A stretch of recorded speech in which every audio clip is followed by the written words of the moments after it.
Ja, wir haben gerade ja schon so ein bisschen gesagt, worum es geht.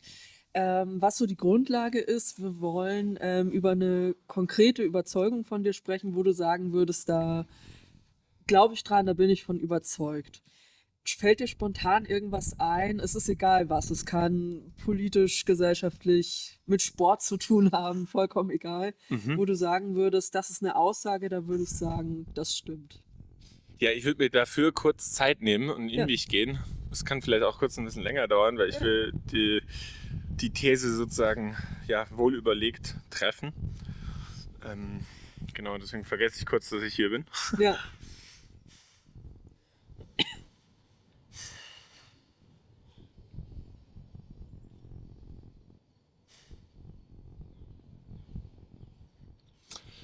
Ähm, Ich würde sagen, dass jede Perspektive, also das heißt jeder Mensch, ähm, hat seine einzigartige Perspektive.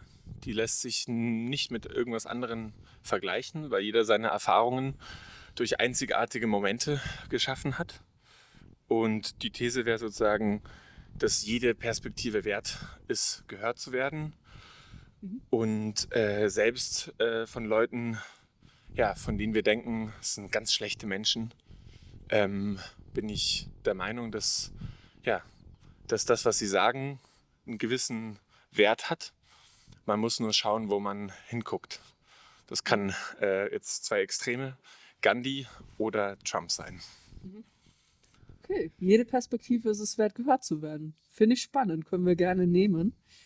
Meine erste Frage wäre, so Überzeugungen sind ja nichts Binäres, entweder ich habe sie oder ich habe sie nicht. Ja, Wenn du dir eine Skala vorstellst von 0, du hast nur Zweifel, du bist dir überhaupt nicht sicher, ob das stimmt, bis zu 100, du hast keinerlei Restzweifel, bist vollkommen sicher, dass das stimmt, was du sagst. Wo würdest du dich da verorten? ähm, boah, gute Frage. Ich würde sagen, im Liminalen, das ist ein lateinisches Wort, und ja, im Dazwischen, auf der Schwelle, weil, ja, also manchmal bin ich mehr in die eine Richtung, manchmal mehr in die andere und vielleicht auch mal ganz ins Extreme. Und deswegen würde ich gar nicht pauschal sagen, ja, ich bin das eine. Aber warum liminal? Weil ich ein sehr empathischer Mensch bin und eben deswegen, also ich glaube auch deswegen kommt die These, ja, also ich sehe mich oft als Vermittler und als durch meine Empathie, um erstmal Verständnis zu zeigen. Mhm. Genau, deswegen die Schwelle. Ja. Wenn du sagst, jede Perspektive ist es wert, gehört zu werden, was genau umfasst Perspektive? Was meinst du genau damit? Für mich ist Perspektive ein Bild oder mehrere Bilder, es können mehrere Bilder sein, geschaffen durch einzigartige Wahrnehmung eines Menschen, durch Geruch, Hören, Riechen, Schmecken, Fühlen Mhm. und alles andere. Da gibt es viel, viel, viel mehr. Und dann haben wir wahrgenommen und dann fangen wir an zu reflektieren, diese Erfahrungen und die Wahrnehmungen einzuordnen. Und irgendwann sind wir irgendwann gezwungen, ja, einen Punkt zu machen. Und dieser Punkt ist ein Bild, eine Perspektive. Mhm. Ähm, genau, und jeder kann total viele Perspektiven annehmen und ablehnen und eben auch ja, festigen. Mhm. Erklärt es das? Ja, also sozusagen, korrigiere mich, wenn ich es falsch Sehr wiedergebe. gerne. So ein Bild, das jemand sich von der Welt macht, auf Grundlage von dem, was er so wahrnimmt. Ja, Mhm. und eigentlich kann ich noch dazu fügen, um es noch klarer zu formulieren, ich würde sagen, dass diese Wahrnehmungen anfangen mit unserer Geburt. Und Mhm. je weiter sie weg sind, also je weiter, also ich bin jetzt 26, die Erfahrungen, die ich als Kind gemacht habe, die sind sehr weit weg, aber sie sind immer noch da. Und sie sind sehr tief in meinem Unterbewusstsein verankert. Aber auch durch neue Perspektiven und auch durch Gespräche kann man diese Erfahrungen wieder, ja, also wenn man die Kraft und die Energie hat, kann man sich auch damit auseinandersetzen und auch diese Erfahrungen wieder hervorrufen, würde ich sagen. Mhm. Okay, also es ist sozusagen, wenn ich das richtig verstehe, nicht so, es vergeht eine bestimmte Zeit und dann werden diese alten Erfahrungen überdeckt, sind dann weg, sondern die bleiben immer irgendwie da sind Ja, prinzipiell abrufbar sozusagen. definitiv. Aha. Okay, ja, ich glaube, ich habe verstanden, was du Also meinst. manchmal unterbewusst und manchmal weniger unterbewusst. Das ist dann auch Mhm. wieder die Skala, von der du vorhin gesprochen hast, wieder auch ein Spektrum. Mhm. Und bei manchen, also Erfahrungen, die sich öfters wiederholen, würde ich sagen, die sind verstärkt aus der Kindheit und dann auch wieder, deswegen auch wieder da. Es gibt aber auch Erfahrungen, die dann vielleicht nicht da sind. Also beispielsweise, wenn es darum geht, um einen empathischen oder einen weniger empathischen Mensch. Ein weniger empathischer Mensch wurde eben so geprägt in der Vergangenheit, dass er eben so ist, wie er heute ist. Und das ist auch völlig okay. Kommen wir Mhm. wieder zu den Perspektiven. Ja. Ja, ist eigentlich eine ganz gute Überleitung, weil wenn du sagst, jede Perspektive ist es wert, gehört zu werden, was meinst du dann genau damit? Also was heißt, ist es wert, gehört zu werden? Ja, gute Frage. Also ich habe die Erkenntnis oder diese Perspektive angenommen, weil ich ja, jeden Menschen, der mir über den Weg gelaufen ist, erstmal so genommen habe, wie er ist und dadurch gelernt habe, dass diese Prägungen aus der Vergangenheit ein Bild zeigen. Wenn eine Person mir über den Weg läuft, dann sehe ich ein Bild und das Bild ist aber 1% oder 5% oder wie auch immer, ein ganz kleiner Teil der Wahrheit, die hinter dem Menschen steckt. Und wir wissen nie, was den Menschen zu dem gemacht hat, der er heute ist. Also und genau deswegen finde ich es wichtig, ähm, ja, dass jede Perspektive gehört werden sollte, ähm, um zu verstehen, warum ist der Mensch denn heute der er heute ist. Mhm. Ähm, und ja, da gibt es Erfahrungen wie von meinem besten Freund, der im Rollstuhl sitzt, der hat eine Spastik. Und bei ihm ist es sehr, sehr extrem für mich, weil die Erfahrungen, die er macht, sind sehr, sehr, sehr, sehr wertvoll, weil er durch seine Behinderung, durch sein Schicksal, was er nicht gewählt hat, Erfahrungen gemacht hat, die wenige Menschen in dieser Welt machen. Und diese Perspektiven sind, also ich würde fast schon sagen, mit die wichtigsten Perspektiven, denen wir Gehör verschaffen sollten beispielsweise. Oder ein Freund von mir, den ich in Magdeburg, also ich habe in Magdeburg studiert, er kommt aus Syrien und ich habe ihn, äh, im Stadtpark ist er mir über den Weg gelaufen. Mhm. Und ja, und ich habe ihn kennengelernt und ich bin sehr froh darüber, seine Geschichten gehört zu haben, wie er geflüchtet ist und was seine Geschichte ist, warum er geflüchtet ist, obwohl er eigentlich nur zurück in sein Land will. Mhm. Gibt es Perspektiven, von denen du sagen würdest, die sind es mehr wert, gehört zu werden als andere? Gibt es da Abstufungen sozusagen? Sehr gute Frage. In der ersten Instanz würde ich sagen, nein, aber es ist sehr kontextbehaftet. Behaftet.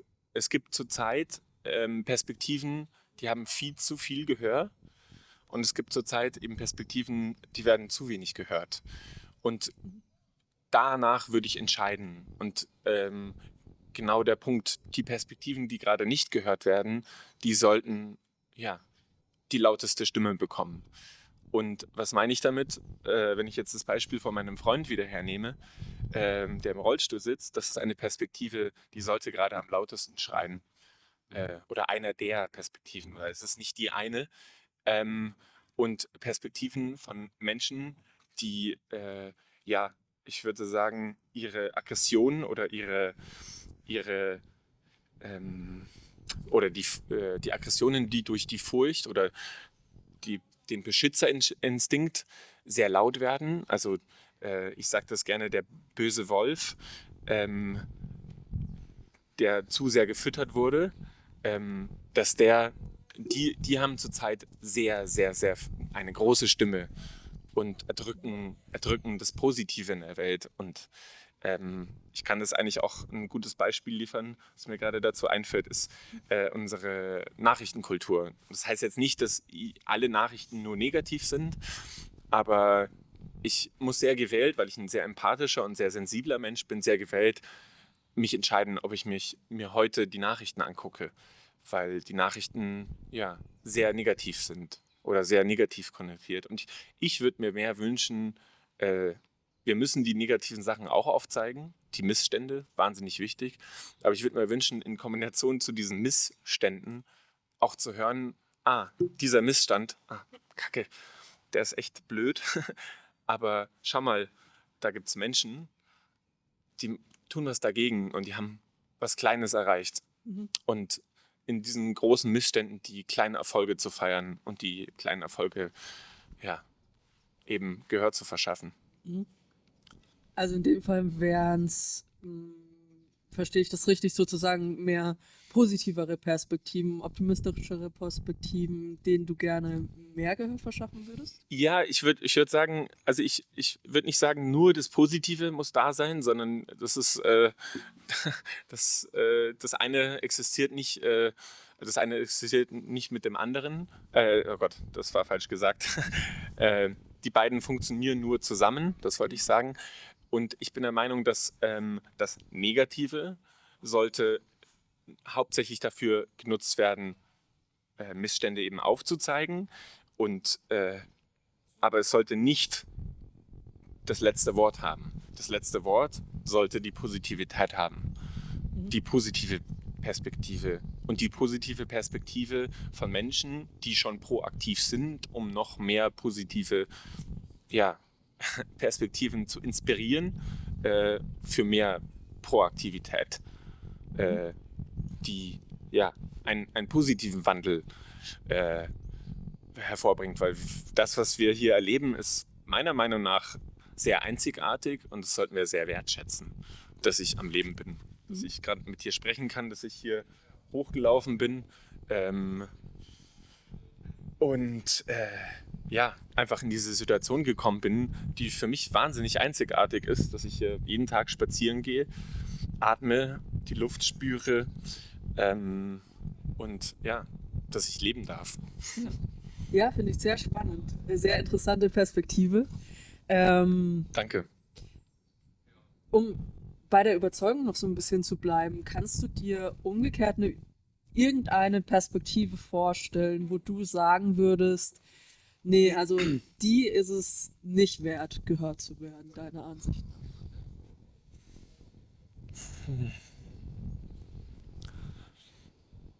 Da muss ich jetzt ein bisschen nachdenken. Gerne. Und ich glaube auch, bevor ich da eine Antwort gebe, würde ich sagen, es gibt, glaube ich, keine perfekte Antwort dafür, weil wir immer lernen oder ich auch immer lerne und auch nie aufhören werde. Aber eigentlich würde ich sagen, nein. Oder eigentlich würde ich mich wieder darauf berufen, was ich davor gesagt habe. Jede Perspektive ist es wert, gehört zu werden. Die Frage ist vielleicht eher nur, welche Perspektive ist gerade just in diesem Moment wichtig, gehört zu werden. Und das ist eigentlich, also der Kontext ist wahnsinnig wichtig. Deswegen würde ich nicht sagen, also nein, es gibt nicht die Perspektive, die gerade nicht gehört werden sollte. Aber wenn ich jetzt sozusagen die aktuelle Welt, so wie ich sie wahrnehme, sehe, dann würde ich sagen, sind es Perspektiven von Menschen. Ich hatte es ja vorhin schon gesagt, ist jetzt irgendwie wie von Trump oder einfach vielen Menschen eben, wo ich auch diesen Vergleich gezogen habe, wo dieser böse Wolf zu sehr gefüttert wurde. Diese Perspektiven sollen jetzt mal ruhig sein, weil sie haben genug geredet.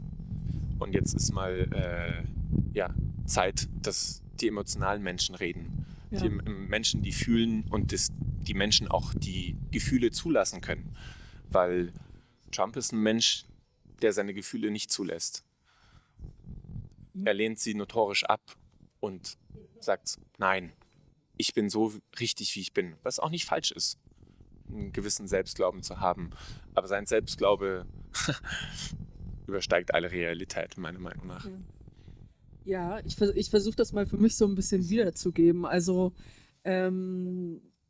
würdest du sagen, es gibt keine Perspektive, wo du sagen würdest, die soll ganz prinzipiell nicht gehört werden, aber auch da eben wieder dieser Aspekt der Kontextabhängigkeit, wie stark sozusagen eine Überzeugung, ja, weiß nicht, ob man sagen kann, gefördert, aber mehr gehört werden sollte als andere. Ja, Mhm. definitiv. Ja. Was ich noch interessant finde, du hast dich vorhin mal als sehr empathischen Menschen Ja. bezeichnet. Inwieweit spielt das eine Rolle für diese Überzeugung? Denkst du, du hättest die auch, wenn du weniger empathisch wärst? Also grundsätzlich weiß ich nicht, weil ich so bin, wie ich bin. Aber ich kann mich natürlich in die Situation versetzen und würde die Vermutung anstellen, dass ich es vielleicht nicht könnte oder wahrscheinlich nicht. Aber was für eine Rolle spielt die Empathie dabei? Also Empathie, manchmal bekomme ich in meinem Umfeld oder auch allgemein in der Welt, wenn ich mich in der Welt bewege, manchmal zu Gehör, so, ja, ich bin halt nicht empathisch. Und das ist auch okay, dass man das nicht ist. Aber so wie mit allen Sachen, man kann sie erlernen. Und ja, mit meinen 26 Jahren, ich habe nie aufgehört, Empathie weiterzuentwickeln und Empathie weiter zu lernen.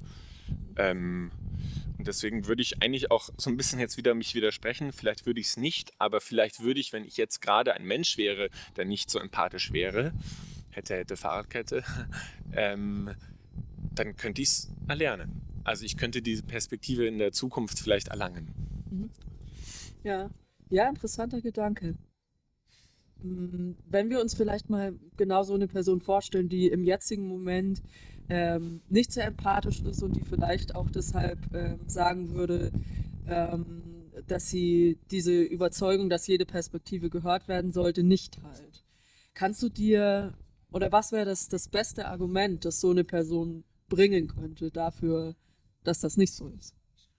Kannst du es nochmal wiederholen? Ich war gerade Ja, abgelenkt. wenn wir uns eine Person Entschuldige. vorstellen, die sagt, nein, ich denke nicht, dass jede Perspektive gehört werden sollte. Es gibt welche, die nicht gehört werden sollten. Was wäre das beste Argument, das diese Person dafür bringen könnte? Ja, gute Frage. Also das Argument gibt es auf jeden Fall. Mir fällt gerade im Kontext Feminismus was ein. Das ist gerade, ja genau, also wow, ich bin ein Mann, weißer Cis-Mann, der das jetzt sagt. Ich habe immer Angst, wenn ich darüber spreche. Aber genau das wäre ein Argument dafür, dass ich dazu natürlich meine Worte haben kann und meine Meinungen, aber dass in Bezug auf Feminismus, ja, die Menschen, die das Problem, das der Feminismus anspricht, dass die gehört werden und nicht ich als Mann. Ich als Mann sollte zuhören und ja, die Perspektiven reflektieren und die Perspektiven annehmen und nicht ja, den Feminismus jetzt zu meiner Gunst zu nutzen, sondern ja, eher, also schon auch zu meiner Gunst zu nutzen, aber für mich als Perspektive, aus der ich lernen kann. Aber nicht als Perspektive, also ich kann, wie gesagt, eine Meinung haben, aber es gibt sehr, sehr viele Perspektiven, die sind wichtiger gehört zu werden, als die von mir, eines weißen Cis-Mannes. Also sozusagen die Idee, dass Leute, die nicht selbst betroffen sind von irgendeinem Problem, um das es eben in dem Kontext Ja. geht, dass die eher in einer zuhörenden Rolle sich befinden sollten und nicht ihre eigene Perspektive Definitiv. nach außen tragen sollten.